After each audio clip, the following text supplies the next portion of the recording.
We have concluded our search for today. We covered 731 acres. We had the Monroe County mapping vehicle down here, and we didn't come up with anything. A little frustrating, but we're going to keep searching for him nationwide. That doesn't mean he's not out there. We had 60 plus law enforcement officers out here, and again, I want to thank the state police and Sheriff Doherty and his people. It took us some time. Went a little bit quicker than we thought because the weather was cooperative. It was a little cooler. So the dogs did take some breaks, but we were unsuccessful. We didn't find him out there. But again, that's not going to mean we're going to stop. We're going to continue searching nationwide. The sheriff and I were just talking about it, and we're going to make a plan on what our next step is to find him. I know the foliage is going to change down here, and the sheriff can maybe talk about that. Leaves will be changing, so hunters will be out there. Just ask them just to be vigilant, contact the sheriff's office, and certainly can come back down here. How disappointing is this? It's not disappointing. It's not. This is what we do. This is what the Marshal Service and our partners do. We're not gonna stop. We're gonna keep searching for him nationwide, and we'll be successful one way or the other.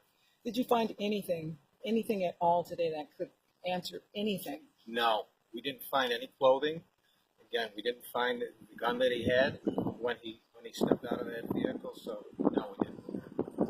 Based on that, do you still think any possibility he's in this area, or do you think at this point you've eliminated that? No, I don't think it's eliminated. We, between the Matt Burgess from the Sheriff's Office and Captain Riley and Aaron Warren from my office, they identified 17 different sections of this county that we wanted to search. It turned out to be 731 acres. Again, where do we stop? This is a huge county. Does that mean he's not across the road here or somewhere else? We can't eliminate that. So he could still be out there deceased. But again, we're not going to bank on that. We're going to continue what the Marshal Service does. We track down fugitives.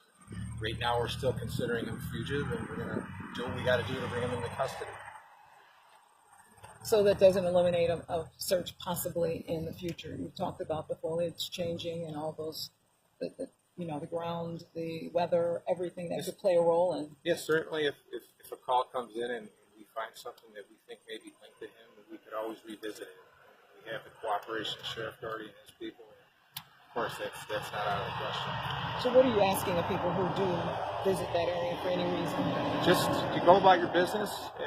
If you're out in the woods in the area, just be observant. You should be observant wherever you are in this day and age.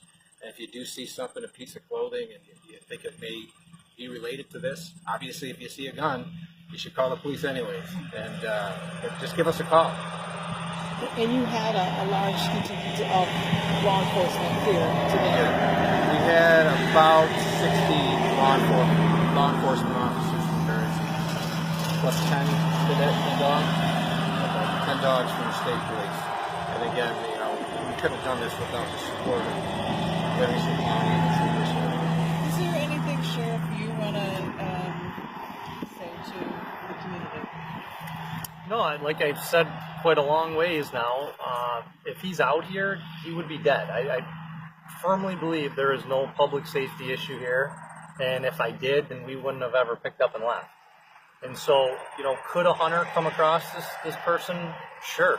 I mean, I don't think any one of us could say 100% he's not out here. Even in the areas that were searched today, it's heavy and dense terrain in certain areas. Nobody's perfect. That includes dogs with their noses. So he certainly could be out here dead, but he also could certainly be alive and well and hiding from law enforcement. So all options are open, and we'll keep working with the Marshal Service and our partners to bring him in one way or another. So what do you do going forward in terms of the federal investigation into this case and this man? Well, we're still going to coordinate nationwide. He's still wanted in North Carolina, so we're in communication with our office in North Carolina. We still have leads up in New Hampshire and in Vermont. We still have tips that may come in. We're just going to keep digging. Keep looking at his background. His girlfriend's still in custody. There's a possibility there, but again, I don't want to give away what we do when we go look for people, but we're not going to stop by any means just because we didn't find him today. Thank you. Thank So you. again, Appreciate the update. Thank you. Again, you're concluded.